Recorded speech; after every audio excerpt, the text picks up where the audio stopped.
বন্ধুরা, আপনারা কেমন আছেন? আশা করি ভালো আছেন। আমিও ভালো আছি। আজ আবার হাজির হয়ে গেছি রিমিস কিচেন রান্নাঘর চ্যানেল থেকে আপনাদের সামনে।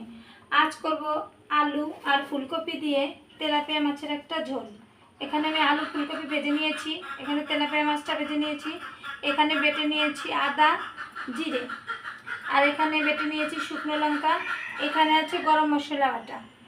এটা দিয়ে আমি রেসিপিটা করব। এবার দেখুন রেসিপিটা কিভাবে করি, প্রস্তুত প্রণালী দেখুন।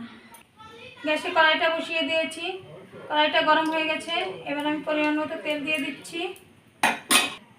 আমার তেলটা গরম হয়ে গেছে, তাতে আমি সামান্য জিরে ফোড়ন দিয়ে দিলাম।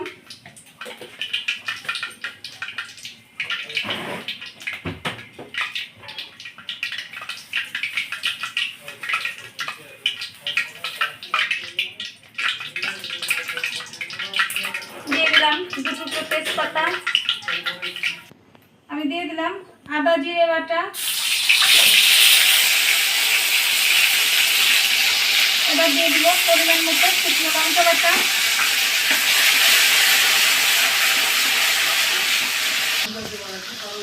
দিয়ে দিলাম হলুদ গুঁড়ো।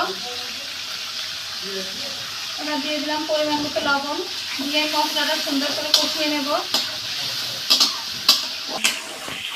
দেখুন মশলাটা কষানো হয়ে গেছে। এবার আমি দিয়ে দেবো ভেজে রাখা ফুলকপি আর আলুটা। এটা দিয়ে ভেজে রাখা যেহেতু সেহেতু আমি আর সামান্য একটু কষিয়ে নেব। এখন আমার মশলাটা কষানো হয়ে গেছে। এবার আমি দিয়ে দেব পরিমাণ মতো জল।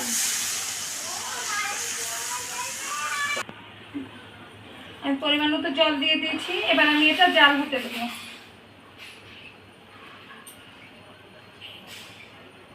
ঝোলটা সুন্দর ফুটে গেছে। এবার আমি ভেজে রাখা মাছগুলো দিয়ে দেবো।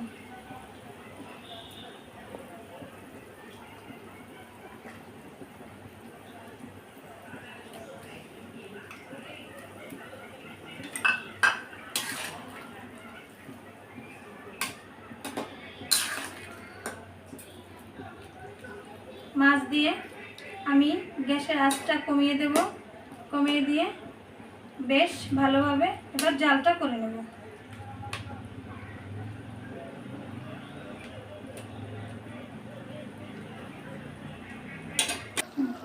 দেখুন আমার ঝোলটা সুন্দর জাল হয়ে গেছে।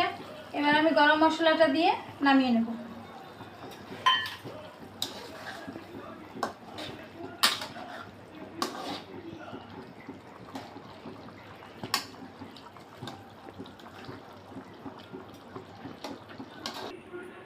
দেখুন আমার আলু ফুলকপি দিয়ে তেলাপিয়া মাছের ঝোলটা হয়ে গেছে। এভাবে আপনারা একদিন করে খাবেন। নতুন নতুন কপি তা দিয়ে তেলাপিয়া মাছের ঝোলটা বেশ ভালোই লাগে। পাতলা পাতলা ঝোল, সামান্য ঝোল রেখেছি। যদি আপনাদের ভালো লেগে থাকে তাহলে প্লিজ আমাকে লাইক কমেন্ট করে জানাবেন। আর রিমিস কিচেন রান্নাঘর চ্যানেলটা সাবস্ক্রাইব করে আমার সঙ্গেই থাকুন। সবাইকে ধন্যবাদ।